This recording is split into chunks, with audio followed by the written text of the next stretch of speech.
ఓకేనా? Okay darlings,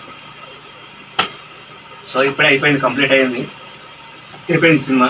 నిజం చెప్తున్నా, మీరు ఇప్పటిదాకా ఇలాంటి డైలాగ్స్ చూసుండ్రు. న్యూ ఇయర్ రోజు చూడడం నాకు కూడా చాలా ఆనందంగా ఉంది. 5.1 ఇప్పుడే కంప్లీట్ అయిపోయింది.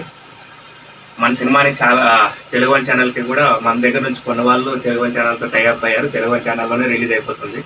ఇంకా వేరే ఛానల్లో కూడా పెట్టుకుంటారు, అది మనకు అనవసరం. మనకి డైరెక్ట్ యూట్యూబ్లోనే వస్తుంది, ఎలాంటి ప్రాబ్లం లేదు. సినిమా నిజంగా చెప్తున్నా, నేను ఎందుకు ఓటీటీకి వస్తానన్నానంటే, ఇది అంటే ఈ డైలాగ్స్ థియేటర్లో వింటే అదిరిపోతుంది, స్పీకర్లు ఇవన్నీ. కానీ చాలా పెద్ద పెద్ద సీన్స్ మీకు చెప్తున్నా, మీరు ఎక్స్పెక్ట్ చేయలేని సీన్స్ ఇందులో పడ్డాయి. ఏంట్రా బాబు వీడు ఇలా డైలాగులు రాశాడు అని మీరు అనకపోతే నన్ను అడగండి. ఇక ఎక్స్పెషల్ చెప్తున్నాడు అలీ, ఇక నాకు చాలా ఎమోషనల్గా ఉన్నా, కంట నిల్వ వస్తున్నాయి. ఎందుకంటే నేను హీరోగా చేసిన సినిమా ఇది రెండోది. ఫస్ట్ సినిమా ఉంది, అది థియేటర్కి వస్తుంది, కానీ అది కొద్దిగా లేట్ అవుతుంది. అదంటే గ్రాండ్గా రిలీజ్ చేయాలని. కానీ ఇది రెండో వెనక నుంచి చేసినా సరే ఇదే ఫస్ట్ రిలీజ్ అవుతుంది ఇది. సో ఏదైనా సరే అది నా అదృష్టమే.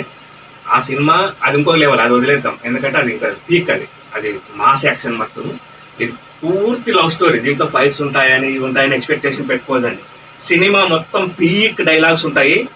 నా భూతో నా భవిష్యత్తు మీరు ఎక్స్పెక్ట్ చేయరు. నేను చెప్తున్నా డార్లింగ్, కొద్దిగా ఎమోషనల్గా ఉన్నాను, మీరు ఏం ఫీల్ అవ్వకండి, నేను కూడా చాలా ఫీల్ అయిపోతున్నాను. కానీ ఓకే, అయితే నేను ఎందుకు ఇప్పుడు ఈ విషయం చెప్తున్నానంటే, చాలా హ్యాపీగా ఉంది డార్లింగ్.